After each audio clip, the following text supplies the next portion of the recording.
जब मियाँ बीवी राजी तो क्या करेगा काजी। अगर काजी सुप्रीम कोर्ट हो तो काफी कुछ। Yeah we are going to talk about a Supreme Court case and the matter is still sub judice, तो उसके बारे में ज्यादा क्रिटिक नहीं कर सकते, लेकिन बहुत इंटरेस्टिंग है। तो सिर्फ कंटेक्स्ट सेट करेंगे। ओके, तो मैटर है टेलीकॉम कंपनीज के एजीआर ड्यूज का, जिसमें सब इन्वॉल्व हैं एक्सेप्ट फॉर जियो धन धनाधन, और बीएसएनएल बेस्ट है मेरे लिए। एमटीएनएल भी है पर वो बीएसएनएल में मान लो। मसला क्या है? स्पेक्ट्रम जो टेलीकॉम कंपनीज यूज करती हैं उसकी लाइसेंस फीस देनी होती है।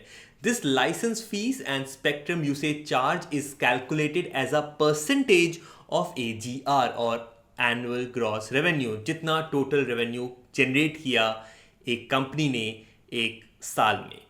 अब पंगा कहां हो रहा है कि टेलीकॉम कंपनीज का कहना है कि सिर्फ वो एजीआर माना जाए जो कि उनके कोर एरिया, जो कि टेलीफोन का बिजनेस है, उससे आया हो। अगर उन्होंने प्रॉपर्टी बेची, इन्वेस्टमेंट से कमाया, तो वो अलग होना चाहिए, वो एजीआर में नहीं आना चाहिए। डिपार्टमेंट ऑफ टेलीकम्युनिकेशन डीओटी का कहना है ना, सारा जितना भी रेवेन्यू हो टेलीफोन बिजनेस से भी प्लस नॉन टेलीफोन से भी, वो पूरा एजीआर होगा। अब इस बात पर पिछले 15 सालों से कंटेंशन चल रहा है, 15 इयर्स एंड मोर। मजेदार बात है, जब कपिल सिब्बल लॉ मिनिस्टर थे यूपीए की सरकार में, तो उनकी मिनिस्ट्री की एडवाइस पर डीओटी ने सुप्रीम कोर्ट में अपील की थी। आज कपिल सिब्बल खुद ह्यूजेस कम्युनिकेशन की तरफ से उनके लॉयर बनकर ये केस लड़ रहे हैं। हेड्स हो या टेल्स, जीतना तो है। Another senior lawyer was fighting two cases at two different courts at the same time. एक ये वाला और एक सचिन पायलट वाला, दोनों वर्चुअल हियरिंग्स थी, तो सचिन पायलट के केस में से यहां पर भी आवाज आ रही थी। स्पीकिंग ऑफ वर्चुअल हियरिंग्स, ये केस टेलीकम्युनिकेशन की कंपनियों पर था और टेक्निकल ग्लिचेस के कारण 1 घंटा देरी से शुरू हुआ। थोड़ी तो आयरनी है एंड परहैप्स अ साइन कि क्यों देश में मोनोपोली और डुओपोली नहीं होनी चाहिए टेलीकॉम कंपनीज की। बहरहाल, एजीआर की मिसअंडरस्टैंडिंग के कारण जब सुप्रीम कोर्ट ने डिसाइड किया कि डीओटी की बात ही मानी जाएगी और हम आगे कुछ भी नहीं सुनेंगे, तो अचानक से 50,000 करोड़ का ड्यू टेलीकॉम कंपनीज पर बन गया। अब जियो के आने के बाद और उसके शुरू में फ्री में इंटरनेट कनेक्शन बांटने के बाद काफी टेलीकॉम कंपनीज लॉस में हैं, तो इतना पैसा कोई एक साथ नहीं दे पाएगा, वैसे भी बहुत मुश्किल होता। इन कंपनियों ने 20 साल की मोहलत मांगी। डीओटी और सरकार ने इस बात को मान लिया कि ठीक है, 20 साल में स्टैगर्ड फॉर्म में दे देना, पर सुप्रीम कोर्ट ने कहा ऐसे कैसे ना, और इतना सुनाया गया है कि आप सुनकर कहोगे व्हाट।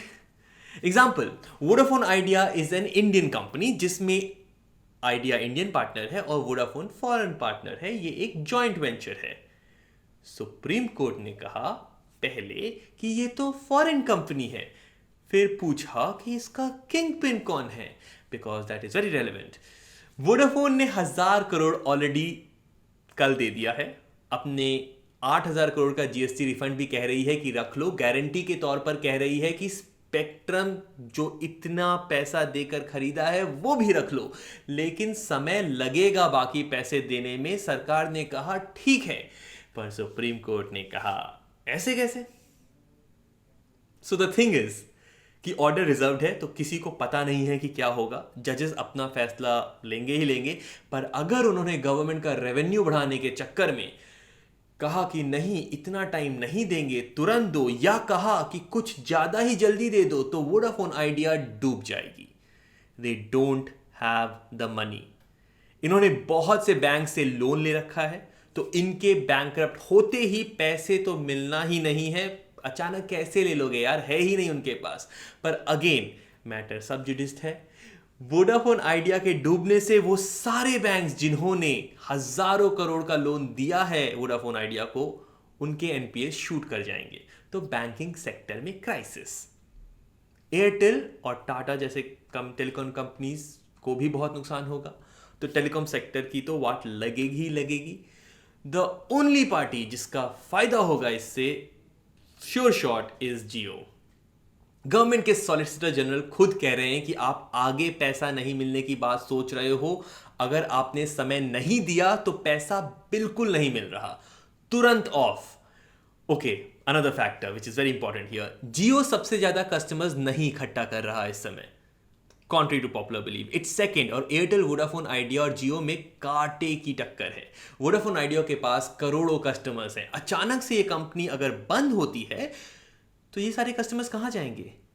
दूसरी कंपनीज ने खुद कहा है कि हमारे पास इतनी कैपेसिटी नहीं है कि हम सबको तुरंत ले पाएंगे। सबको छोड़िए, very marginal number of customers will be able to migrate. तो आज 3 जजेस के ऊपर अरबों करोड़ों का दारोमदार था, वो बहुत गुस्सा भी थे। डिसीजन कहीं भी जा सकता है, कई मेजर सेक्टर्स, करोड़ों कंज्यूमर्स और हजारों एम्प्लॉयज की लाइवलीहुड का सवाल है। गवर्नमेंट खुद तैयार है 20 साल के पेमेंट फॉर्मूला पर, टेलीकॉम कंपनीज तैयार हैं इस तरह से पैसा देने पर। इनफैक्ट अब तो वो 15 साल पर भी तैयार हैं, ऑलरेडी काफी पैसे वो दे चुके हैं, तो to highlight their sincerity. And the Supreme Court is wondering कि कहीं बैंक्रप्सी का कोड का गलत इस्तेमाल करके कंपनीज लायबिलिटी से बच तो नहीं रही हैं। It's a good point, but अगर वोडाफोन आइडिया डूब जाती है, जो कि सुप्रीम कोर्ट के फैसले से हो सकता है, तो ये देश के लिए बहुत अच्छा नहीं होगा। They are literally too big to fail, specially जब वो कह रहे हैं कि हम पैसे दे देंगे, माल्या की तरह भाग नहीं रहे हैं, उससे पैसे मिले क्या? मैटर सब्जुडिस्ड है, तो क्या ही कहें, पर ये बहुत इंपॉर्टेंट मैटर है। और curiously I am not seeing as many people talking about it. लोग नहीं बात कर रहे इसके बारे में, बोरिंग है थोड़ा शायद। लुक आउट, जब सुप्रीम कोर्ट का ऑर्डर आए तो अ लॉट विल चेंज, और हम दुनिया को ये भी समझा देंगे कि इंडिया में ईज ऑफ बिजनेस एक्चुअली कितनी है। I will see you soon. नमस्ते।